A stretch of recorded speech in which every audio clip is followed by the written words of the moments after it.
So first of all, have a notice, the ordinary, extraordinary and committee open meetings of council will be audio recorded for community transparency and minute-taking purposes. The audio recording of all ordinary and extraordinary meetings of council will be uploaded to council's website. First on the agenda, number one is present. We've got everyone present, so everyone present means no apologies. Have we got any declarations of interest?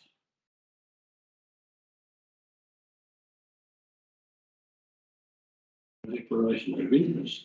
So we'll move on to the item 4, the New Legislative Annual Operating Plan, including the annual budget.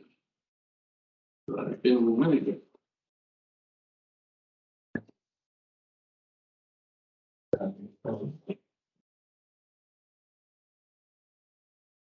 Okay, well, everyone should have received and should have a copy in front of the annual operation plan and annual operational plan, which comprises the operational plan, the annual budget, and also a statement of fees and charges. So, this has been around in various forms since the middle of June time, and the objective obviously is to adopt the budget. The result or the operating result for the year is a surplus of $228,000, which compares with last year when there was a surplus of $82,000 budgeted. These are both budget figures. That includes various acquisitions of plant and equipment. Obviously all of the sort of depreciation and other charges. So yeah, that's the budget outcome. Thank you. So I've got some questions. Just anyone else want to go? Anyone else got anything they'd like to bring up before I do? Well, I did the diversity with Tim, so maybe you can do first. Do we need to move it and second it before we can? Well, it's always doing it, so yeah. Someone like to move the recommendation. I'm happy to move. Councillor O'Connor, second that. I'll second it. Thank you, Councillor Regan. So okay, I'll go first then. So one question is, it's one I thought of before. So we're looking at page 33, the inspections field and inspections time in office. There's no Walker in either of those. And spray operations, there's an Armadale and Glen Innes, and there's no provision for spraying in Walker or Yavella. Problem being with that, and there's no provisions in the budget. Technically speaking, there can be no inspections or spraying in those towns. Yes, where that's coming from is the way the accounts were structured, in that NEWA currently has 2 offices. We did have 3, which included Inverell. So we have an Armadale office and we have a Glen Innes office. And what these figures relate to is what happens out of those 2 locations. Obviously, the bulk of it, 70% of it, is happening out of the Armadale office, and the balance is operating out of the Big Glen office. And when we had Inverell, there was percentage coming out of Inverell. The issue we have, or the reason the numbers are presented that way, is that that's the information that's in the system. So as Laurie would know, we don't have information that relates to Walter or Uralla. There's only cleanliness and Armidale. Similarly, Armidale isn't split into Guyra and Armidale as was. It's just Armidale sort of regional council. The intention is going forward, and that's a subject, another subject for debate, is the proposal is that all of our figures be broken up by geographic area. So, you know, Glen Innes by Glen Innes, Uralla by Uralla, Armidale by Armidale, Walker by Walker, both in terms of budgeted income, budgeted expenditure, operations, etc. So when we look at weed spraying of particular weeds, we'd be able to see what spraying has been done in Armidale, what's been done in Walker, what's been done in Uralla, etc. And as you see on the previous page, page 32, where it says operating expenses, as opposed to inspections, you can see there again, there's the Armidale office expenses, the depots, and so on. So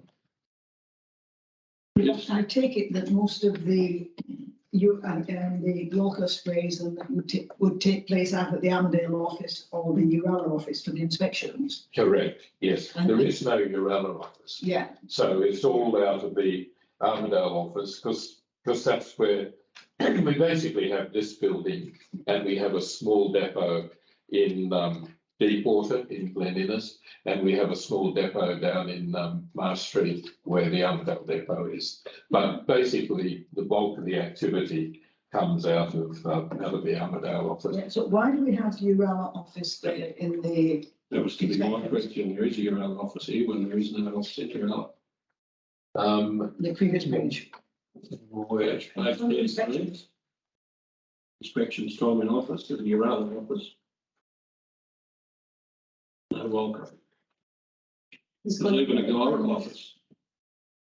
Office. With nothing against it, yeah. Well, yeah, it's 15,000. Oh, okay, yeah, I see. I have no idea. It's obviously been posted there. I was in the previous budget last year. It was in the previous budget. It's been.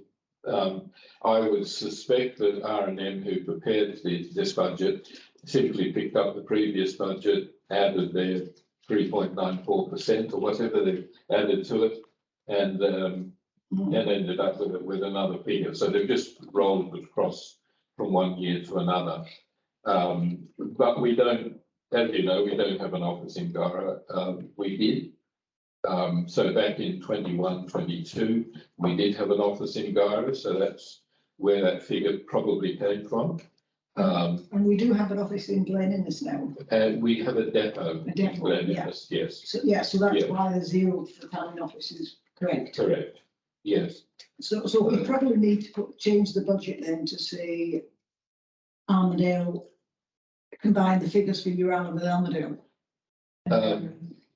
Yes. Well, Gary, if we have an office, we could do Yeah. that. Because I mean, as it stands, there's no way in the world I can go back to my council and say I voted for a budget that had no provision for inspections or spraying for Walker. And I imagine Councillor Bow would be the same, but he wouldn't need to vote for a budget with no provision for spraying in Uralla. So I understand the theory behind it, but technically I can't go back to my council and say I endorse a budget with no money to be spent in Walker. So we need to change the labels to show where the spraying from Yeah, Walker comes from. why can't we just, I mean, maybe Laurie can help us, I don't know, but we just need to make it either by member, council, or by geographical area. Yeah, I mean, there are other ways you could adjust it without changing the actual dollars. You can Yeah, just combine choosing the the dollars in different ways. Yeah. And that would make sense if that's the direction that council is going. Well, for this year, certainly. Yeah, I'd certainly. If we just add Newell to Armadale, all the spraying that would have been in Newell will now be taking place in I mean, it Armadale. all makes perfect sense, and I think it's an adjustment on historically how it's been presented. Through you, Mr. Chairman, also, getting back to that, that's fine, what you're saying, but it has to be fact. We have to know how much has been spent in Walker, how much has been spent in Walker. So that's something I'm assuming we can't change today. Well, we need to know for this budget how much is got, as long as we've got a budget for. As long as we've got some figure in there that can be adjusted down the track, Yeah. I think. Why don't we do it in the first quarter budget review? Because this has got to go out. Yeah, but Yeah, no, but you can have this go out, you can have this go out this way and say, when it comes back, we make these changes. Yeah, in our Yeah. first quarterly review. Yeah, no, I'm happy for you, I think the figures for URL and Armadale to be combined for town in office, and that will then cover it. I can't object to the expenditure on. No, I don't think that'll work. Yeah, I mean, It's got to be adjusted today, because Yeah. even to put it out on public display, I couldn't vote for. you're going to get repercussions, so Yeah, people read this. Yeah, well, Okay. yeah, well, 90,000 on Armadale and URL sounds fine to me. Which is what you, well, plus the 3.5%. I think that's a combined figure, and then we'll have to sort it out later as to which figure as well. Yeah. The thing, before coming back to how we resolve this, is the thing going forward that we need to decide is how we want to measure this going forward. I feel, and this is thinking actually beyond the four councils, but I think we ought to do it by, the one thing you want to know is that, Council X has made contributions of $100,000 and there has been spent in Council X's area X amount on inspections, X amount on control, et cetera. So you're able to say, right, that's what we're paying for and that's what we're getting. And you've heard me mention, I think 3 times now, that we're developing service level agreements. And the service level agreement will be exactly that. We are agreeing to contribute X amount of money, and in return, we're expecting to get, X, Y, and Z amount of activity in return.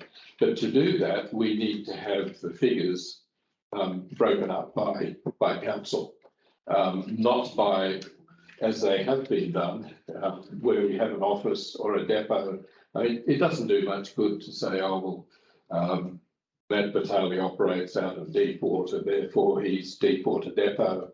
And we're budgeting for something that doesn't really mean anything, because if he works in Inverell, it appears like it's coming out of Glen Innes and so on. So we need to be consistent. I hope I'm making sense. Absolutely. And therefore, if we add an Inverell or we add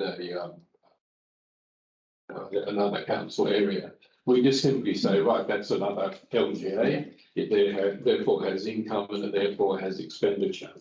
And Well, how do we fix this up today? So, Exactly, that's what- That's what we're trying to fix it up to date. Yeah. And the only thing we can do is add URL to Armadale, so that.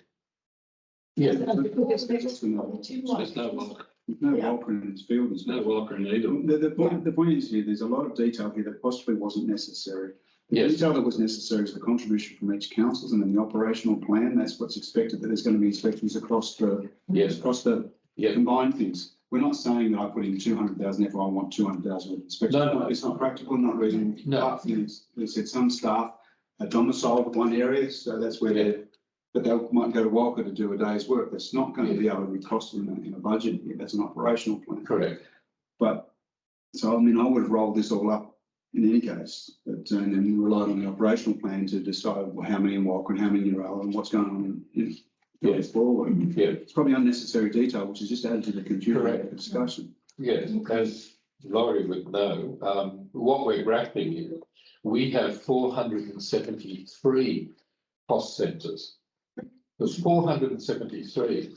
So it's just not, it's not bad. We can't do it, but we can correct this easily by saying, in terms of inspections, we can have, Armadale, it'll be Armadale, Uralla and Walker. And that's about as much detail as we can, extract. And in terms of time in office, well, clearly there's only 2 officers. Is it necessary? No. So I want to say it's not necessary detail. And just say It's just- inspection. We can just say inspections. Yeah. That's all you need. Yeah. It's the money spent on inspections because Yeah. the roll down Yeah. operational plans define that. Yeah. Inspections, just say all member councils and the bottom line. Yeah. Well, could you just say inspections field and then inspections time in office and then just give it the number? Yeah. Yeah. You don't even have to the say. Utility of time in office though. Yeah, I don't that's think fine. it's an That's utility. what I mean. We all got time in office at some point. Well, it's just Yeah. that's the 2 things that he's done there, so I don't. Correct, I agree. Yeah. Can I make an observation, Mr. Chairman? Please. Historically, from what we found, my observation was that when we first picked up the accounts, and admittedly, we've only basically looked at them in the most recent year, there is no certainty about how these things are costing. Yeah. Because of the number of jobs and tasks that are available to cost to, there's no guarantee of accuracy of the information that's been coming through to this point.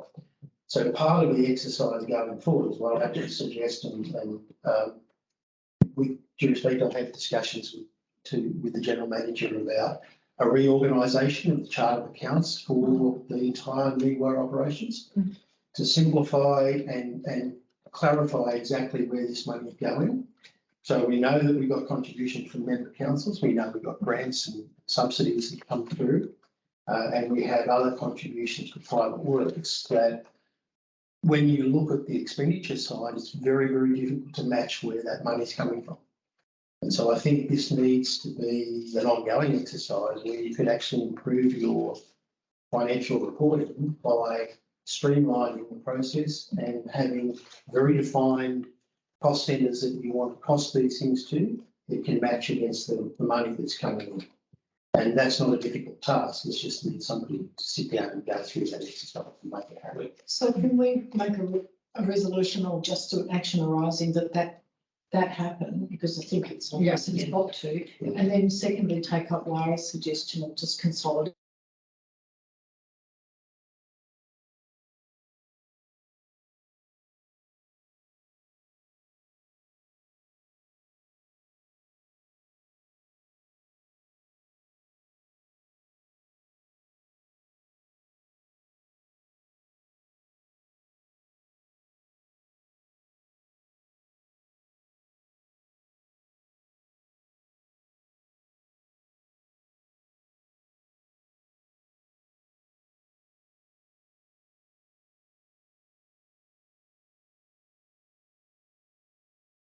Which in inspections is combined into a grand total, consolidated, As across member councils. across member councils. I'll be looking at this very closely in the course of the budget review. Yeah, that's Yeah. where we will actually fix. Yeah. I feel also. Yeah. The depreciation, you probably don't need to know that the Isuzu D-Max dual cab CQ63XN, it's individual depreciation. So if you're going to be depreciation vehicles, or depreciation plant, so be it. But to have all that detail, I'm not trying to defer. It is good for us though, Paul. But I think It's a management report, that's not a. Yeah, that's true. Public report. It's actually a summary document. When you add on top of it. So while we're doing an amendment to roll up the inspections, just roll up depreciation. And have a consolidated value for depreciation. All right. So we've got that amendment. I think that needs to be understood or to the amendment that work is done before it goes on public display. Yeah. Well, I did have a draft resolution, You which did. has changed to a different format, but Yeah, I think we probably need to ask the original mover and seconder if they're okay with the amendment. No, absolutely. Yeah. I'm fine with it. Yeah. I'm just wondering, I thought it was, we have to move. well, you can now do that and vote on the amendment. We voted amendment, voted on the amendment, so they get substantial. Yeah, no, it's fine. Yeah. So if the mover and seconder are okay, that That becomes the motion. Yes, well. Yeah, so we've got draft budget be amended as you described. Then the new draft New England we've got the annual operational plan for 2023 be placed on public exhibition for a minimum period of 28 days in accordance with the provisions of the Local Government Act 1993. So sections 2 and 3 of the recommendation can remain the same. Yeah, it's only the section 1 that's been changed. That's correct. So if we'd like to vote on that, anyone else? Have you got any other substantial critiques? Sorry, yes, there's one. It's probably more of a question. I just don't have it discussed. So page 37. Under other income. In the 21-22, there's 0. It's 150. No, 21-22. Budget, there's 0. 115, 22, 23. If we go back to page 31, however, there's a figure. Creative.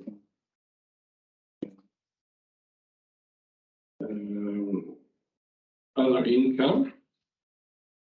Yes, I'm sitting in another classification somewhere because the total was some details. yeah, must be. That was my question there is. It's been added. It's been added. Sitting in.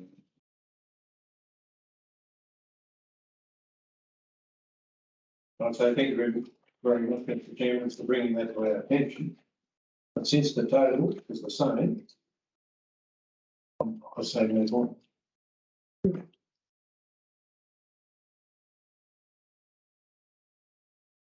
It's an easy amendment before putting out in publication to agree that it will be changed. Definition. Well, it is, it's really, it's just moving 385,000 From one of from another. one line to another. Well, the chair's right though, for consistency, we should at least Yeah, have a number of definitely. lines. Needs to be corrected before this is published. I don't think it needs to be added to the amended motion. I don't think we can just agree that that will get done. Yeah. Because the other things are filled, but Right, so given that, I guess we can vote on the general manager can read the part 1 of the recommendation. Assuming that 2 and 3 are the same. But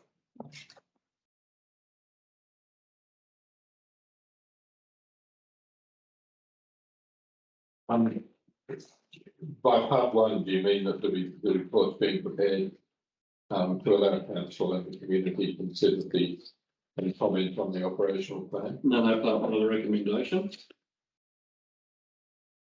3 parts in the recommendation. Part 1's the one. Council recommended. Close an amendment. Page, the second page, it's within the recommendation. Where do you?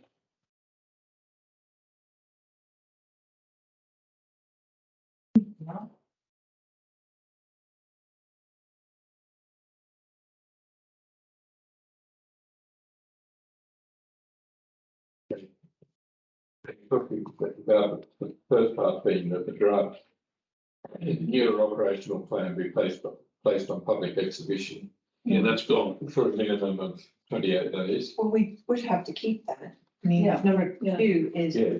Yes. And then what I was saying, we were going to say that the draft budget be amended.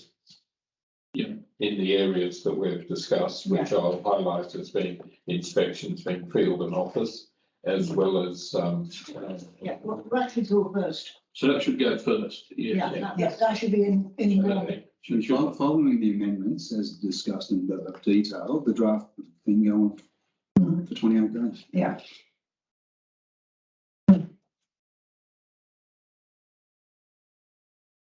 Everyone understand? Yeah.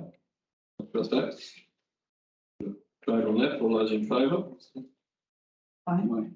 That being unanimous.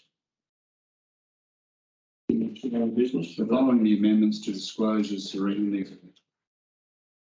depreciation and Yeah. inspections. Sorry, I'm looking for the word. And spraying. There's, Yeah. there's three categories. That's the draft.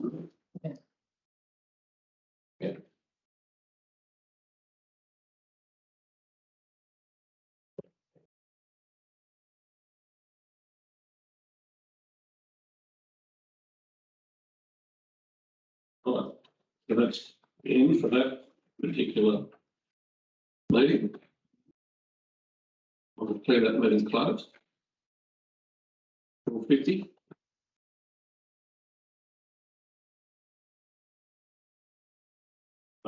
If everyone's happy, we'll leave the audio recording statement from the first one, from the first meeting, and just continue on.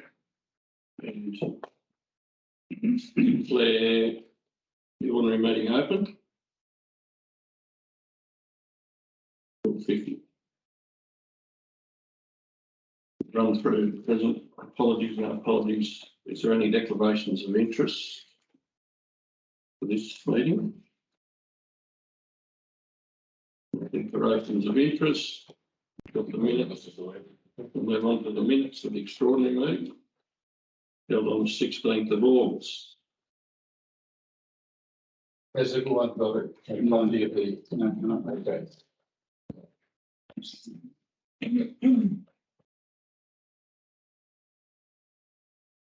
On their separation. Yeah, separate one. thank you very much.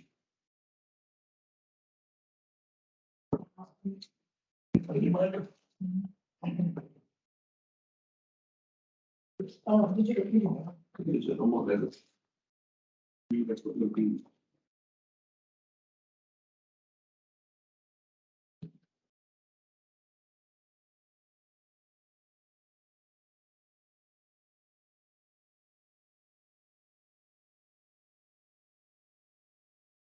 We'll take the minutes as read. They're pretty short and sweet.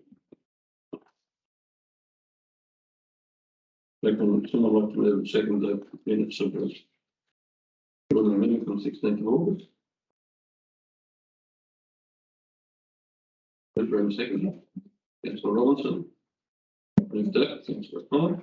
You.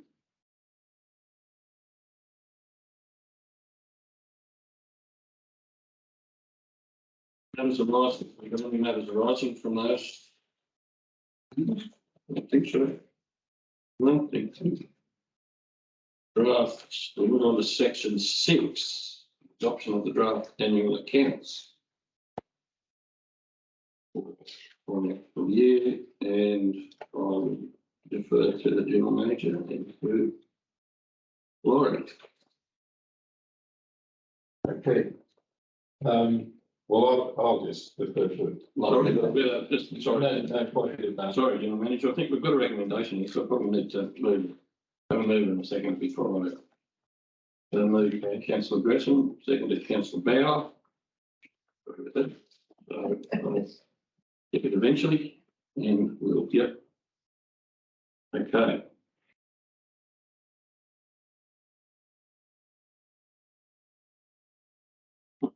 If I, Absolutely, yes. For the chair, thank you. Just a very quick bit of background before I get into the financials. This is work that we've been doing for quite a number of years with different councils. I double as a project manager for software implementations as well, and I've just finished one of the minutes.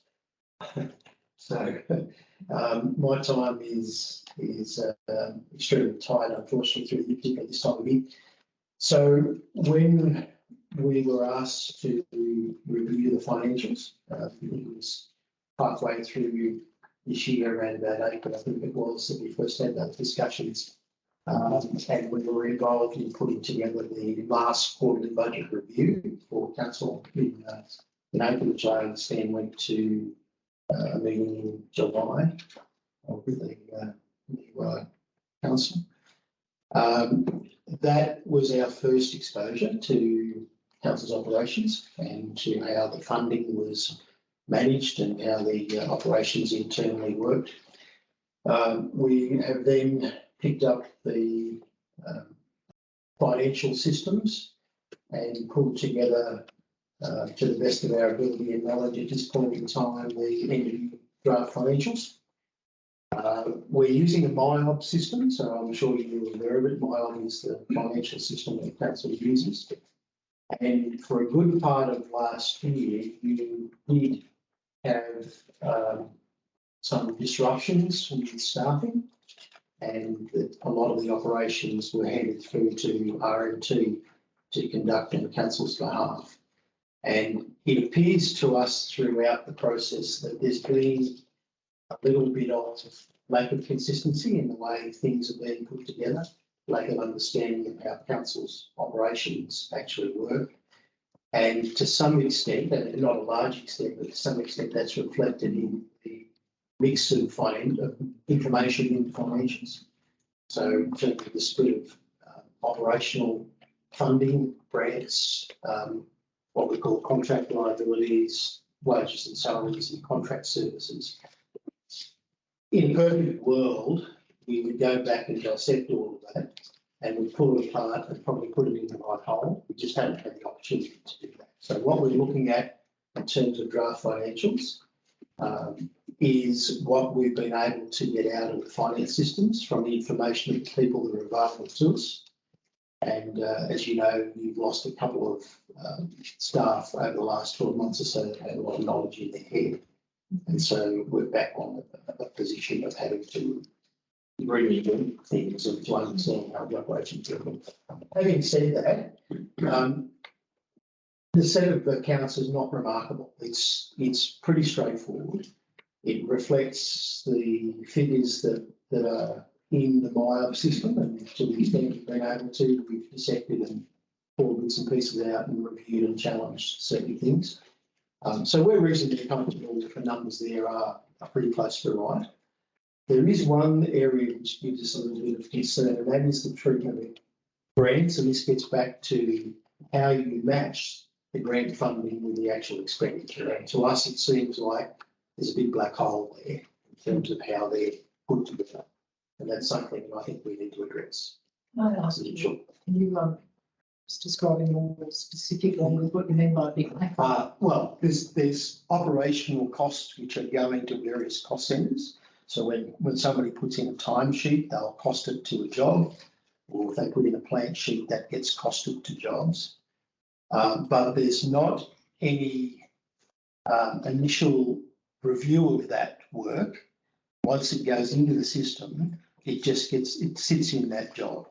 And then it's difficult to say, well, that actual expenditure comes from that grant source or comes from that contribution. So it's de-identified. It's de-identified from the grant. Yes. To the project. Yeah. Now, the only way we've been able to tie a lot of that together is that in the cost centre there are certain jobs that have descriptions that match, say, a council contribution or a particular grant.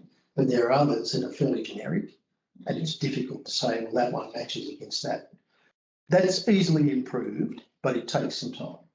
So I think over the course of the next 12 months, if we ask to involve, I'd certainly recommend that we put some focus into getting those financials more substantial and to making sure that the numbers are going in the right places, which comes back to your original discussion about how do you know where those costs are being allocated and what council contribution is being spent. So I think it's not a criticism of anybody, it's just an observation of where things are at the moment. You've gone through a period of lack of knowledge, staff leaving the organisation, and you have to rebuild. And so that's where we recommend that you do. So I think, and there's no suggestion in the use of the term, sorry, through the chair, can I ask another clarifying question?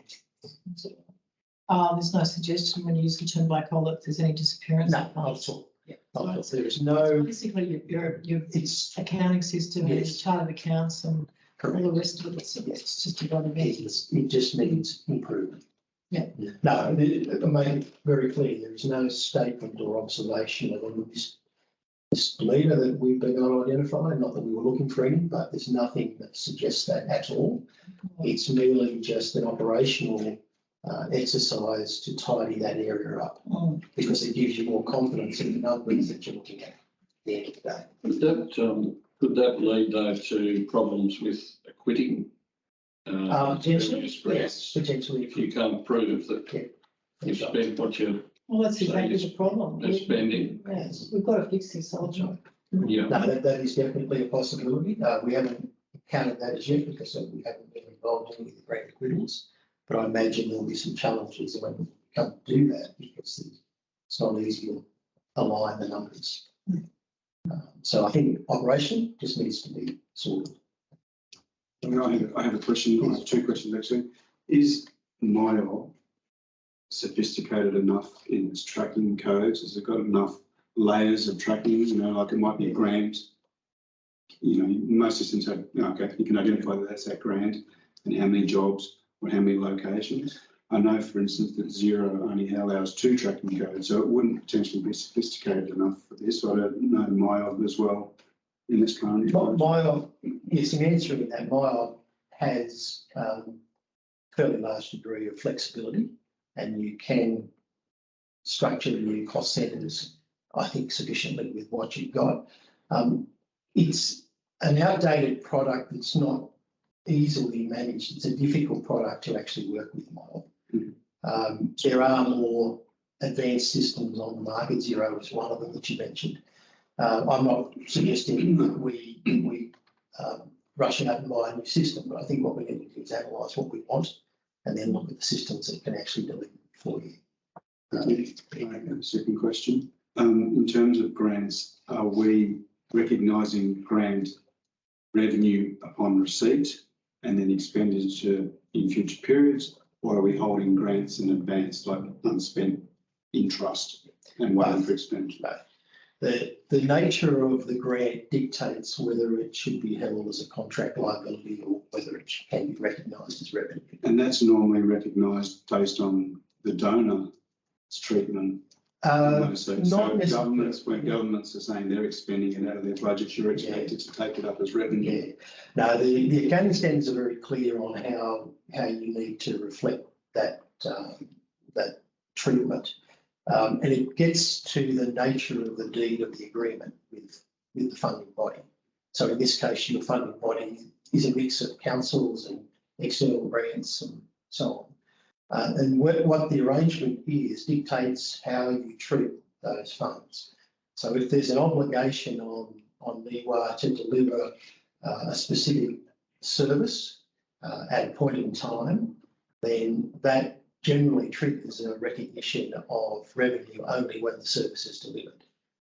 So in terms of your black hole, are you satisfied at this point that all the grants have been treated correctly? No, I can't. You would not have that. I can't say that Cannot at the answer. moment. That's not at this point in time.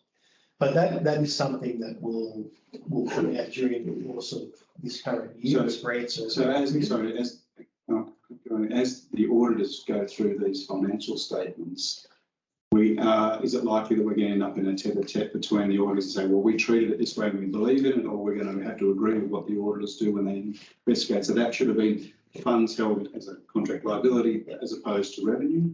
I don't say that it'd be a battle. I think it's a common sense approach, and if the auditors do pick up these things, then we work with the auditors because ultimately they're the one that's got to sign it off. But it's an identified. So I don't mean to interrupt you, but it's an identified risk. We're going to put these financial statements to audit, and therefore, as a group, we've got to expect that there could be a fair swing around. I was going to ask, do we need to move a separate motion directing you to do that 12-month review and reorganisation? So this, what I'll call it, problem of de-identification and income. I think it should be treated separately as the process of presenting draft financials is simply that, and it will. Oh yeah, that's what I meant. This is really a separate operational matter. Yeah, but it's not in anything we've seen in those figures. No. I don't think it needs to be a Separate motion now. It should happen operationally in the, I mean, the identified risk is there, so surely operationally that should be picked up Yeah. It's likely that the auditors will come forward with their recommendations, which will have to be satisfied by management over time. Yeah. And the fact is that there are prior period adjustments. It never looks great. We realise that, but we're in a situation now. I'm not anticipating that you would go anywhere near prior period adjustments. They're really reserved for very specific circumstances. What isn't possible is that the way we have treated the grants in the draft financials might be subject to review by the auditors, and they may suggest that we take a different path. At the end of the day, that's perfectly fine, and as long as the outcome is that we get a set of statements signed off, then I'm more than happy to work with it. I don't have a habit of fighting with auditors because you need to have a good relationship with them. So, No, I get it, but at the same time, we don't want to end up with a qualified audit no, opinion. of course, So in some ways, you have to capitulate yes. to the auditors, especially the Audit Office of New South Wales. Yeah. When they say they want these changes, ultimately there is no fight. No, that's Because otherwise you're out with a qualified statement and you're out of business. yeah, I'm almost certain you're not in the territory of qualification. Yeah. And that most of this is just simply operational. And a lot of it potentially is because we're new to your operations, it may be that there are historically processes that the auditors are comfortable with that we would not normally follow in another organisation. So it's a case of we work together to present a final set of statements. Problems do come up and we deal with them in a very easy manner. Yes. Yeah, and it won't be so much as an issue as a method of treatment. And if they have a differing opinion, and it's usually because they'll have more information or they're viewing it differently, and what they and what they recommend is we accept because they have more information. And there's a few points I'd like to make. One is that and you may find it surprising, but we now actually know what all the grant income is. A couple of months ago, we didn't know that. We had, hundreds of thousands of dollars of grant income that hadn't been recorded anywhere.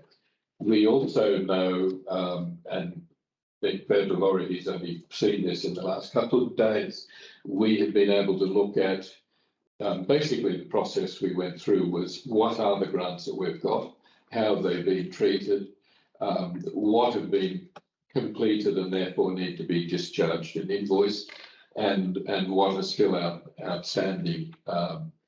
And that has included a lot of discussion with LLS and other funding organisations, including the Feds, Commonwealth, etc. So we're not expecting, too many.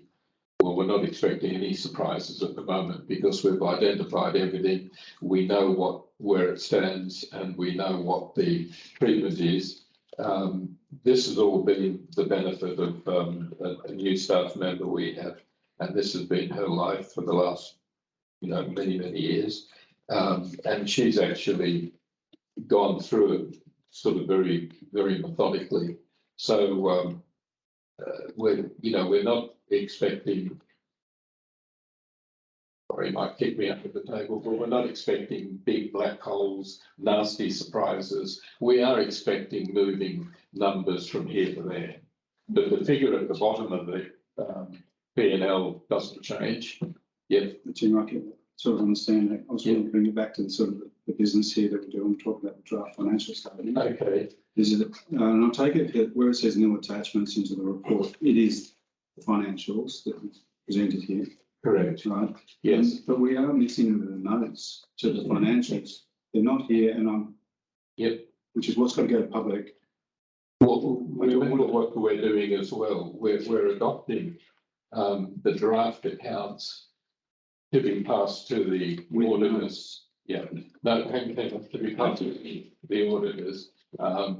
In reality, the auditors already, this is for formality. They already know what the draft accounts are.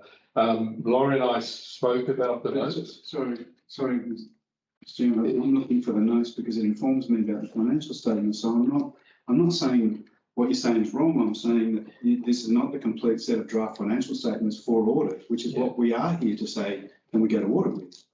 So I'm just asking you, and the report here, it says the notes of the financial statements provide greater detail and additional information of the 5 primary financial statements. What we've been presented with here for adoption to send to the auditors is only the 5 primary financial statements, but that's what you've sent to us, so in attachments, but there's no notes to the accounts. Yeah, true. After otherwise. That is true, and I have the full set of accounts here, and I'm more than happy to make those available. I did have the discussion with the general manager, and in the council, it's common practice that the 5 primary statements is what gets presented in terms of draft before it goes to our report to the auditors.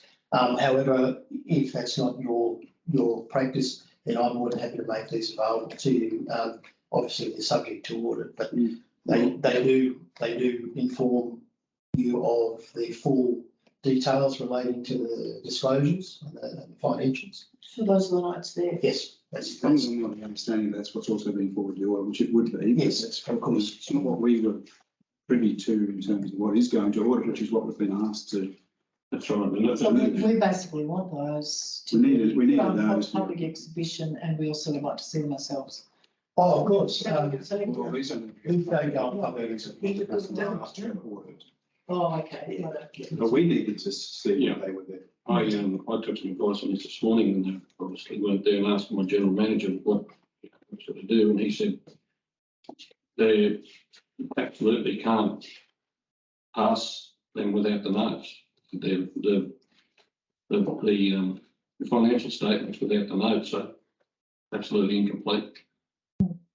Well, they're there. Yeah, but we don't have them. No, we weren't. Incomplete as far as us, so yes. Well, if it helps, I'm more than happy to make them available to you today, and you Yeah. can review them. Yeah, It's I think it's worth. in conjunction with the audit. Bearing in mind that the council Barron and I've got to sign these before I'm not prepared to sign.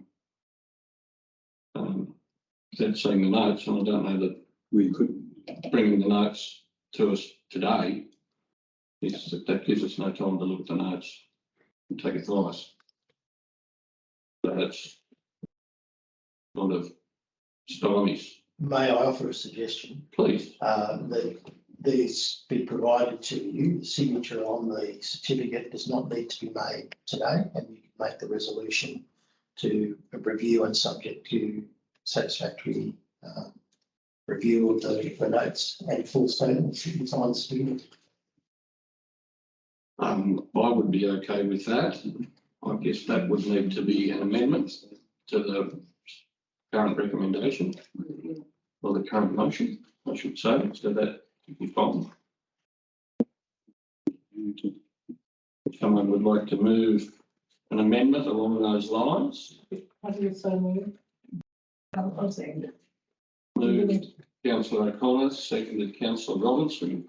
Can we He's got to formulate the amendment. need to formulate the amendment? Well, it's basically is that the notes I provided to the draft financial statements. financial statements are circulated to NEWA councillors.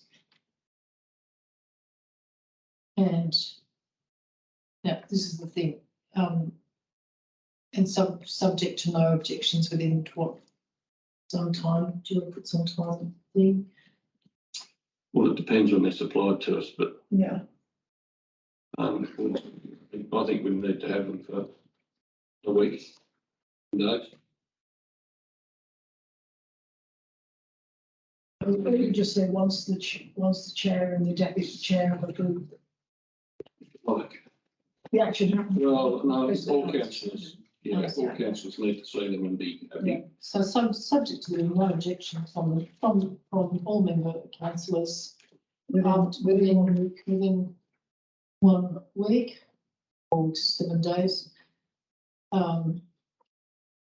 The chair and deputy chair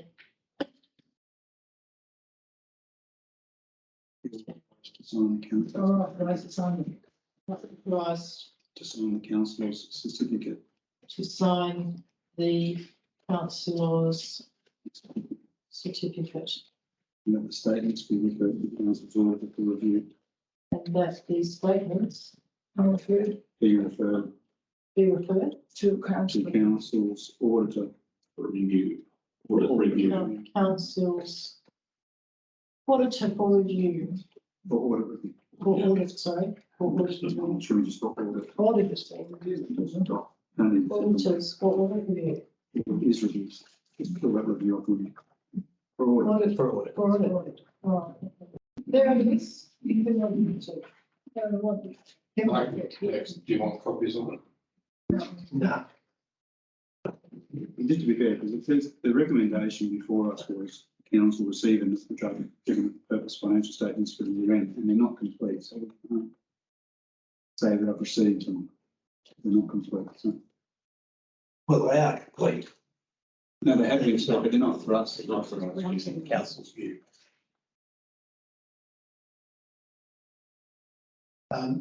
Can I just, and I'm conscious of time, but there were a couple of things that I just wanted to run through quickly, if I could, just to give some pointers. So the draft statement says, as you've seen, presenting an operating cost of 143,000. Obviously subject to audit, and I suspect that that may change in relation to the grant treatment that we've already spoken about, so there may be some slight adjustment to that. It won't be huge, and it will not necessarily change the state of the financials. But I'm just conscious that there may be some changes. It shouldn't be, but No, if one of the grants have run out, right, and we lose them. it's quite a complex process in analysing how that revenue is brought to account. And you need to be able to match the expenditure against it, and that's where we've missed. We haven't had the level of information that we'd like to make those decisions. There's a lot of grants that will be recognised in the current financial year rather than the previous one. Yes, quite likely. So it might So be. I'm not expecting that there will be any significant change, but there may be some change. I'm just alerting council that there might be. Do you have any indications to which direction it will be? It will be, my guess is that that's worst case scenario. What's presented, yes. Okay, so that's that. The cash position that council is in is, as you would expect, with $146,000 loss. The cash position has declined slightly, not significantly. You're down from 2.02 million to 1.969 million, so a slight change in the cash position. Just running through some of these notes specifically. We talked about that, that's the grants. The other sort of larger movement this year was in relation to your fixed assets. So you settled the purchase of the property, the land that you bought. That was settled this year, so that's reflected in the fixed assets. And you've commenced work on what we call work in progress towards capitalising the ultimate construction of the building, assuming that's where you're going to go. So that's been allowed for financials.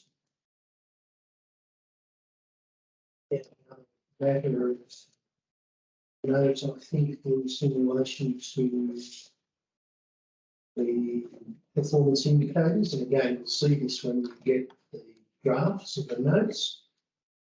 I'm not sure whether you're used to using them or not, but it'll be back with Dorothy's well adept at. It's Dorothy's favourite. What's your favourite notes? Yeah, it's useful, but It's indicative, and it should be borne in mind that the benchmarks that are set by OLG don't necessarily relate to councils of size. They relate more to general purpose councils. And so your operations is not typically like a general purpose council. It's more of a service provider. So some of these indicators are not necessarily worth hanging your hat on is the way I put it. They don't relate particularly well to a lot of general purpose. That's fairly true too. Yeah. So just bear that in mind, but there is some ups and downs in that. And in terms of operating performance, the $143,000 loss has caused your operating performance to go further into the red. If that changes, of course, those ratios will change as well. So those graphs will be reflected in whatever changes might be made in the statements. The own source operating revenue ratio is almost identical to the last 3 years. So that's really a reflection of the fact that you are a service provider. You receive revenue from a fixed number of sources. That revenue is reasonably static and doesn't change much from the year. So we don't need the general council own source revenue. It doesn't really tell you much, No, to be but honest. at the moment, we don't. Never Is will. that correct? And never will, yeah. Yeah, well, my question would be, how do you treat contributions from councils? Is that own source or not?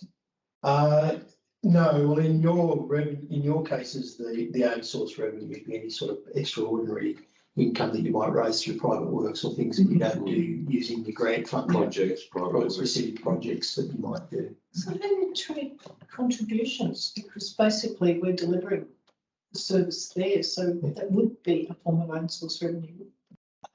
I guess it is. But the contributions, as we've seen, are mixed up in this grant process. There's contributions in your contract liabilities, which to me, when I first looked at it, thought, that's a bit weird. And this is what I need to explore further with the auditors, because I'm not sure of historically how that's been treated.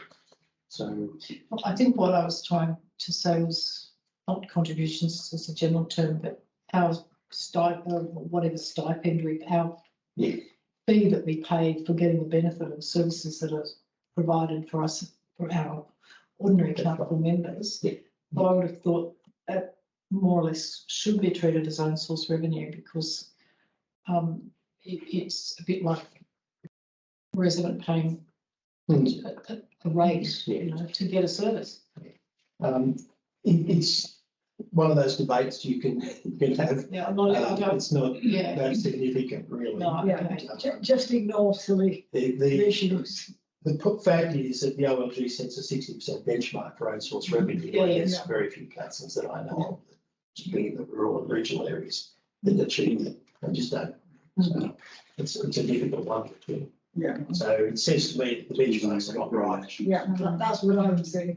I think we've been saying that for Jonathan and me anyway for 10 years. Benchmarks are correct, given the place that we're in front of us. It's regional, yeah. It's one of those things you just put up with and move Yeah. on. So is that why it's been mixed up with grant a little bit on the way through? When I saw this, I thought, Look, can't identify the difference here. I wish I had an answer to that, and we will have an answer to that probably as we go through this a bit more. We'll get a better understanding of the treatment. There is a position paper that was done previously by, you would all be familiar with Igor.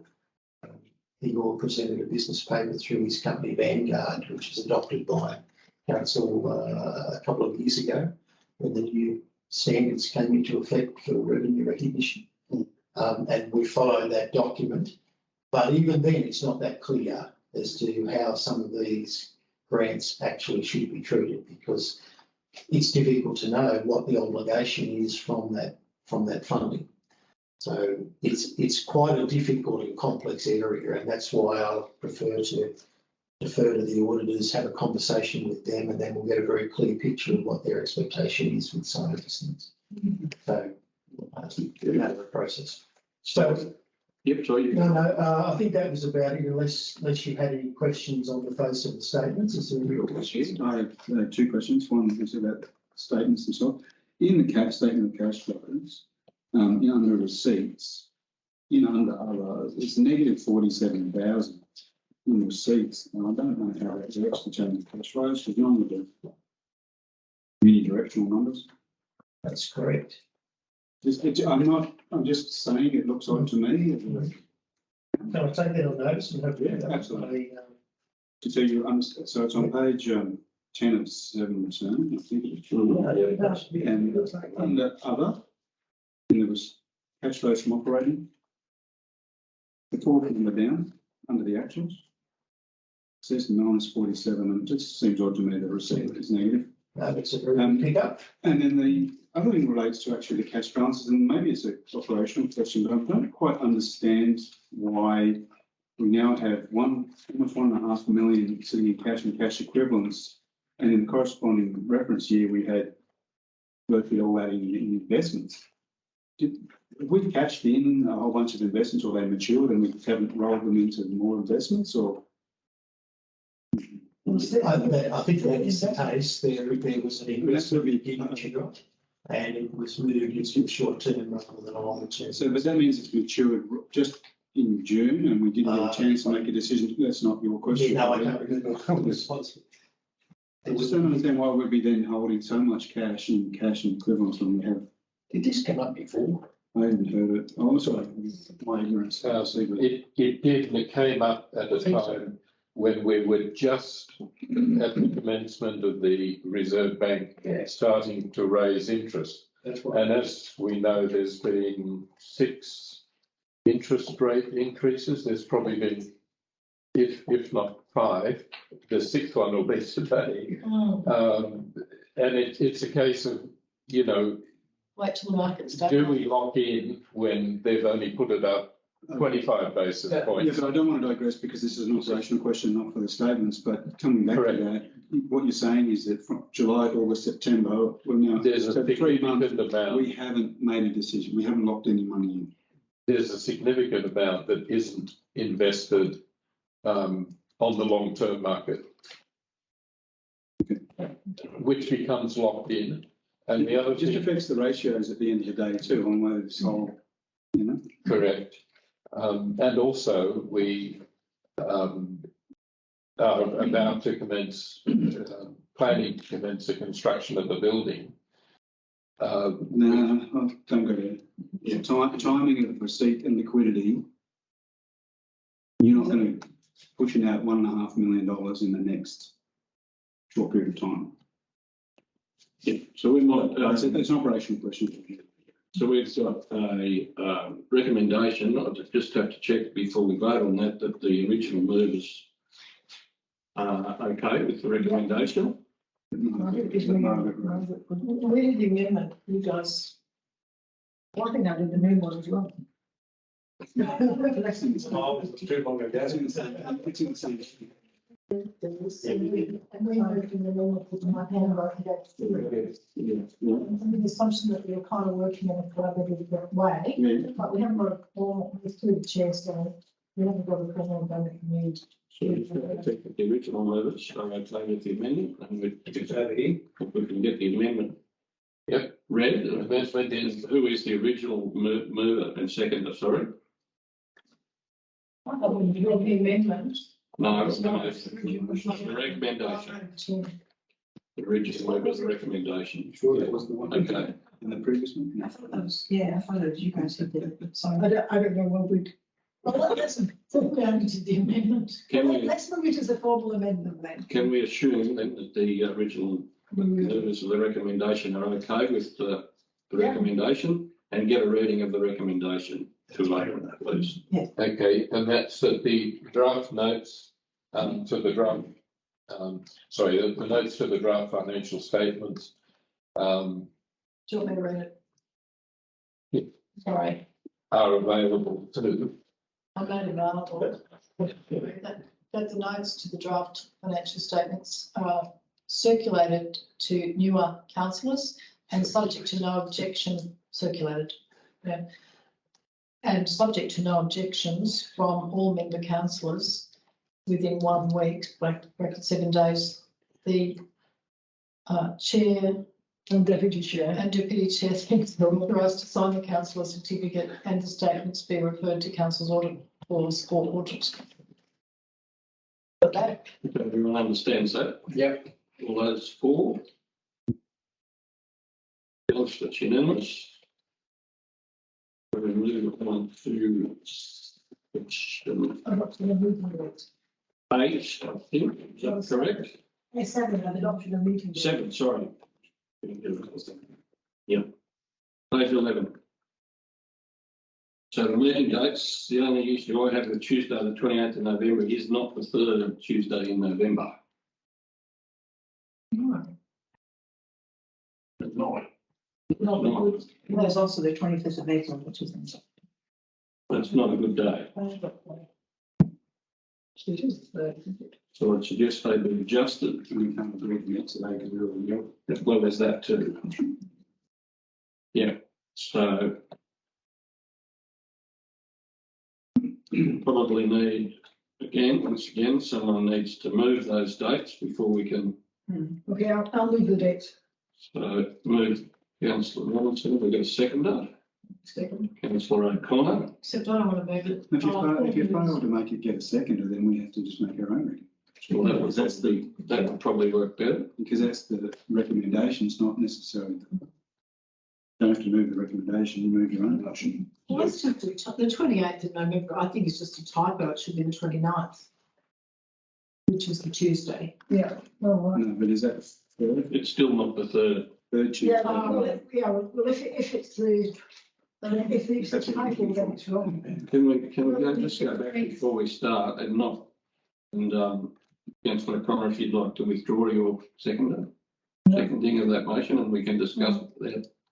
Yep. That's okay, so there being no seconder for that motion, we can move to amend the motion, change the motion, sorry. Yeah, you mentioned.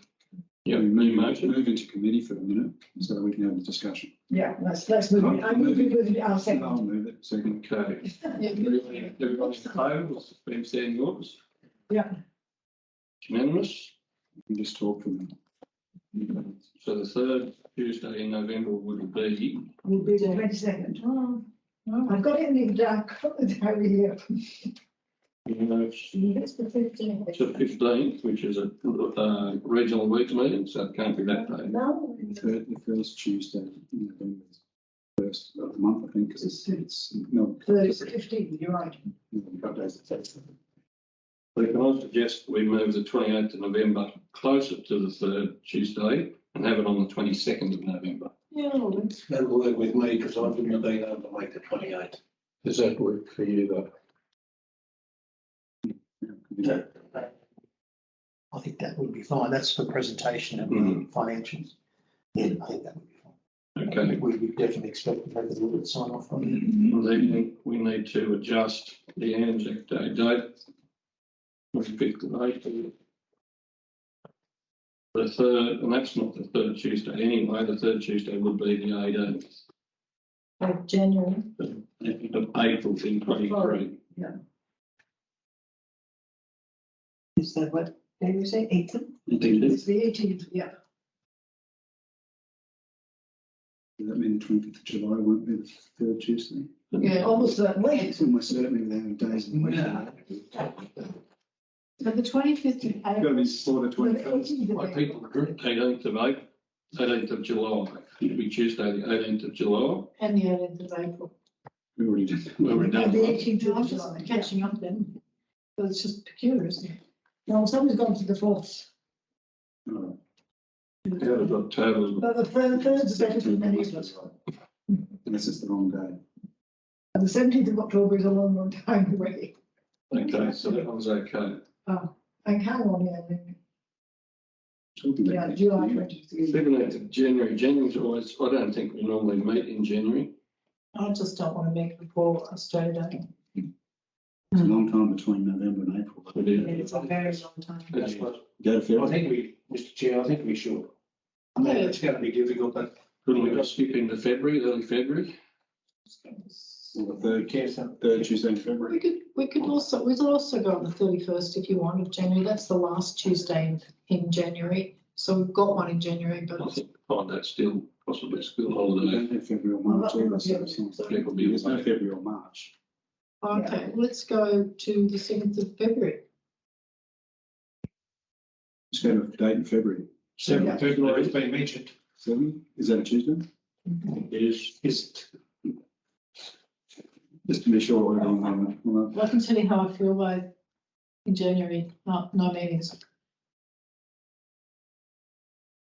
Yeah, we can't come to a resolution or. We can move out of committee back in the ordinary. Hang on, Yes. no, I'm just concerned about it. So the 25th of July, and then you don't meet till October. Yeah, it was meant to be 3 So years. it's the 18th of 18th of July, 18th. 18th of July. Yeah, I know, And so, Yeah, it is. 17th of October. We've got one, 17th of October. You got one right. So move that. we've got to get a move of I'll move, second Lord, second to Bella. All in favour? Chair, I'd like to move the following meeting dates be adopted. I'll please. second them.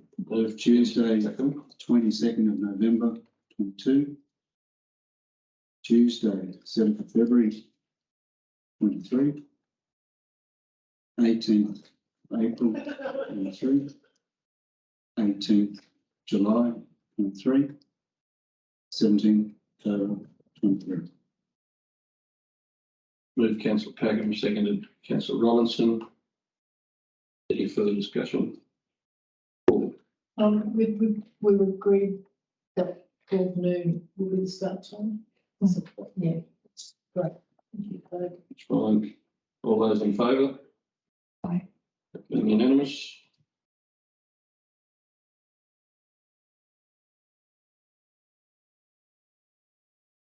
Eight, there is no chairman's report.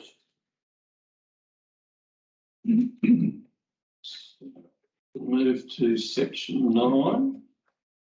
Could I move that we change that agenda item to the end of the meeting? Yes, that would be a good idea. Yeah. I'll second that. You got any question? So we've got a second, move councillor Gresham and seconded councillor Bauer. All those in favour? Aye. Aye. Moved, Mayor Meath will move to the last item on the agenda.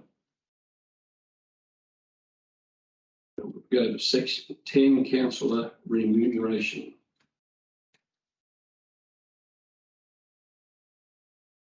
I don't know how much it is now.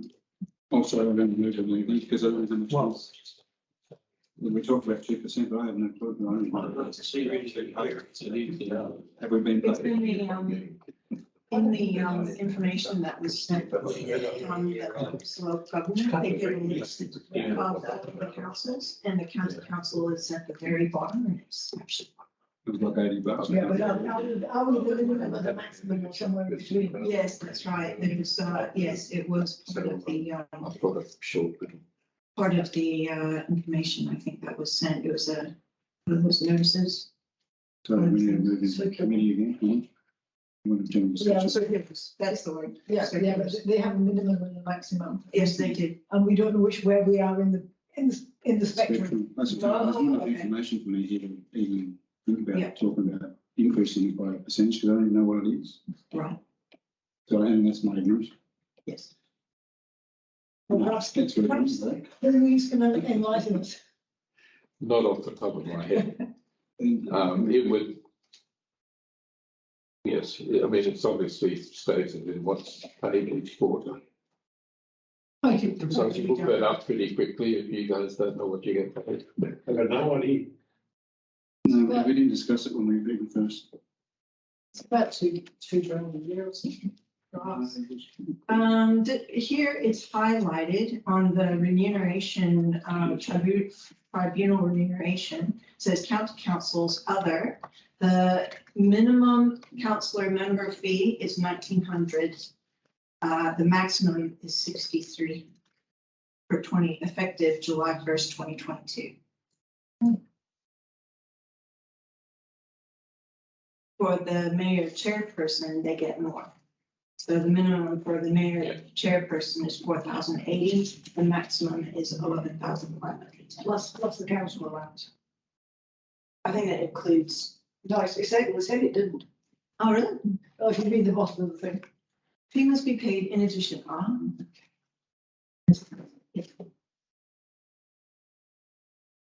It says on top. Probably is, we don't know where we stand on that. There's a maximum and minimum, but we don't know where we stand. That's some information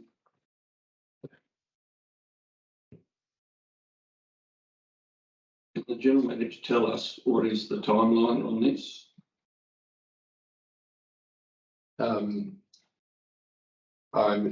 It can be implemented and backdated, but it's effective from the 1st of September, 1st of July. I don't know if we're being paid monthly or per meeting or. That's meant to be Quarterly. quarterly. Yes, you're paid quarterly, plus a mileage allowance for attending meetings. When you read. And what this document says is that they've agreed to that amount being increased by 2%. We don't know what amount, What our base rate is. what our base rate is at the moment. That would be information that would normally come. In saying that, we haven't been offered any more than 2%. No, we haven't. So, Yeah. Well, Now, should that 2% go above the maximum 6,300 unlikely. limit, Unlikely. you wouldn't get the 2%. no, Okay. And it, yeah, so I can find out what it currently is. I can do that fairly quickly. Well, there's two questions. I think one is what has NEWA paid its councillors in the past, and do we, as a new board, have any scope to increase or decrease? We're not doing that. Our position between the minimum and the maximum. We do on our own council. Yeah, you can do Yeah. that. You can say we want maximum. Normally, a small council, you would take the maximum because it's a pretty For me. poor amount. There's I more. don't think we obviously haven't done it in the past here, but I know that well, but that's the practice. I don't need to. Sit down. And Jim can tell us that. Well, I don't. Well, I just remember years ago being paid about $2,000, but was it paid in the last year? Sort of. If I can help at Yes. all, one of the other things we did discover in doing financials was that the council's remuneration is paid through the payroll system. Yeah. So it's part of the payroll system. Yeah. And I assume that's for superannuation purposes. You're entitled to take superannuation on that. We had to elect to take, it's only just commenced, and we had to elect to take superannuation as well. But often councils don't pay their councillors through the payroll system. It's paid as a separate creditor arrangement. But in this case, it's paid through the payroll. And I don't know what the implications are for tax. I haven't looked at that, but it's a taxable income on your part, I imagine, is it? But it Yeah, is. it's taxable. So it's taxable, yeah. So probably for convenience, it's paid through the payroll, but having paid it through the payroll, it's easy enough to look it up very quickly. Yeah, but my question is, are we bound by, like, I imagine that we've got, so I've been on and off this council because of the on and off nature of so I don't know whether we've been able to take the incremental advances with this current council. And if that's the case, then given I've only been given one how training payment. we've had over. Yeah, we have it. Well, there's Quarterly, fresh start. Yeah, Paying it's quarterly. maximum. I would like to go back to the appointment of our own councils to this council. So we were appointed for January. Yes, that's You right. should have one in April, then one in July, so we've only been paid once. But I think in this report, was it this report that said, because we were, We did have a first meeting. we weren't actually officially named delegates until March. No. No. Anyway, Can I suggest that we set this one aside Yeah. Would be 3,800. and Ben can bring back, It's only about $3,000. pretty much the information of what it is at the moment, along with Yeah, well, we can backdate it anyway. the press. 750. So would someone like to move that? What are we moving So to? we set the, refer this to the next meeting, that comes to us with the information of the actions at the moment. I think, through the chair, the thing that members need to decide is what they want to do.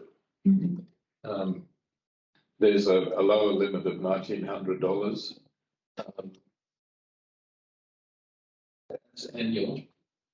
And an upper limit of 6,300. Well, that's what we're saying. We don't know where we stand in that. So if this could come back to the next meeting, telling us where we stand in that table, Yes, we can make a decision then. okay. Just a base amount, isn't it? You're just looking for the base amount. Yeah. Council is looking. That's right. We're looking for two, well, I think we need the answer to two questions. One is, what is the current rate that These councillors being paid, this council. being paid. Yeah, and I don't know whether we've got discretion to say, well, we actually want to increase that. Well, we don't, I think. I think we do. I think we can. Okay. I'm estimating it's about $475 a quarter. Based on what I've been, one payment I've made. So does someone want to move that? Yeah, down. Move Councillor Robinson, will you second that? No second? Yeah. Councillor O'Connor. Be brought back to the next meeting with appropriate information. Agreed will be the 22nd of November. It's just been paid for 75, that means you're on the middle. 750.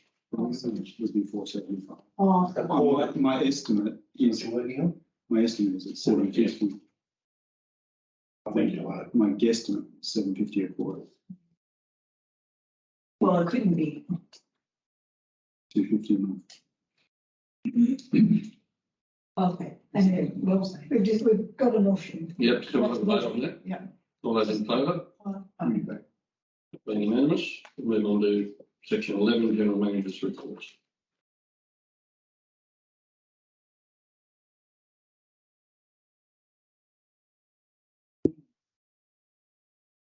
okay, for your next meeting. Oh, yeah, sorry. You don't. Let's watch, it's much better. Again, Sorry, if you don't work, work an extra hour. if you don't, we don't like to hang. Let's have another meeting where it's. 2:30, move my car. We don't want to sit here and drive you nuts. We'll get it towed for you. So 147, so I might step out if that's okay. Thank you very much. Thank you very much. Jenny? Thank you, and Very helpful. yes, We look forward to those notes. it's the beginning. Yeah. Right, I will email you those notes as soon as I get home. Okay, yep. And, And I'll give you a call because we've missed our chance to catch up.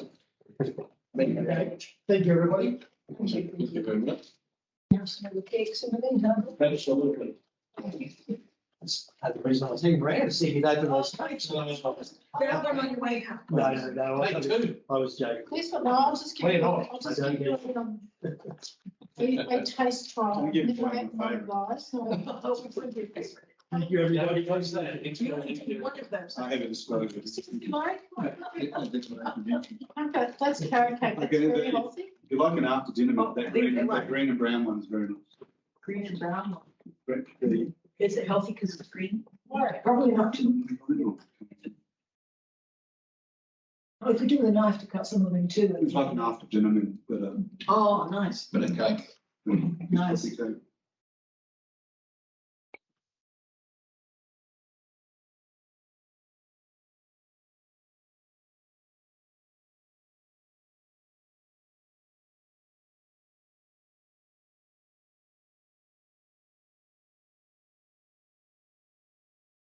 I might see if you've got a knife anywhere. By the way, I was just thinking. I just wanted to record what they intended to. Oh, I'm good for now. With a pause button. That's right, still We being. didn't move out a second.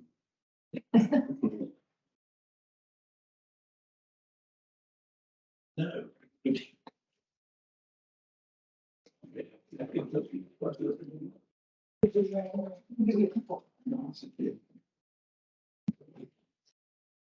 Anybody wants to have gluten free? do you want to shut the No, not.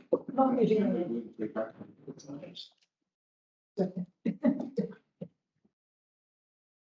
Regulations.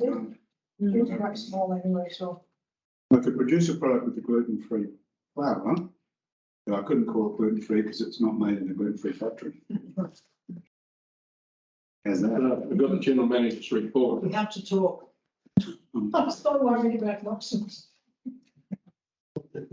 Oh, you know, I need to build it's another two doors up from where, my office, and, we don't even have a place. Oh, you've got to make it happen, we don't have to. We never let me, yeah, it used to be, we never left the office, so that's all we had. We are still recording. Still recording.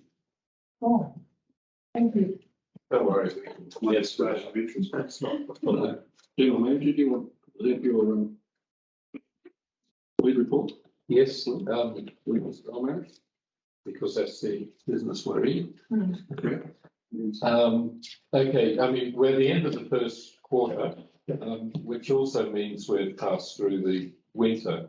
So the numbers may look a little low, but it's not a highly active time, although we have been very active right throughout the winter in terms of weed spraying. And there are a number of weeds that don't relent during the winter, so we've been concentrating on those as far as spraying goes. And we also have, as you know, we've had a number of staff who left.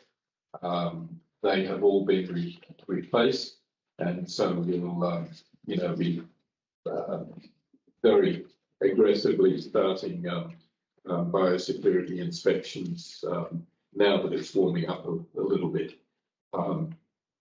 We've also made a bit of a move to safety in terms of the way we're conducting activity and the equipment that we're using. So we now have two Kubota ATVs, which are side by sides, which are a much safer vehicle than a quad bike, etc. But what we have found as a byproduct is that we get as much output out of a single person driving an ATV as we do out of a ute with two people, one driving and one walking behind spraying. So we've found in Walker, for example, we used an ATV there to do spraying around the showground and cemetery and parks and gardens and things, and have realised that there's actually quite a benefit to that.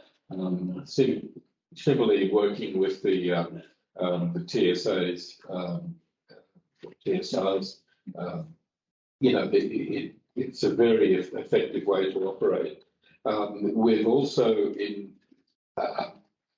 recently purchased an Argo. Does anyone know what an Argo vehicle is? It's an 8-wheel amphibious vehicle. When I say we purchased, we didn't purchase, we were funded to buy it because we received a project on the Murray-Darling River that required us to have one of these vehicles, so they actually provided money to buy the vehicle as well.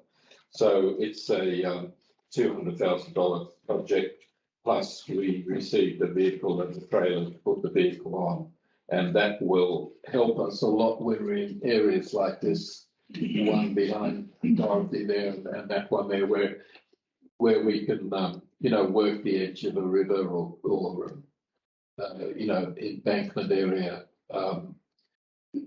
much more effectively than we can with a ute. So it doesn't float, but it just. It does. It's you can go from land into the water. Yes. Float. Yeah. You compare it. So you could go across that water there.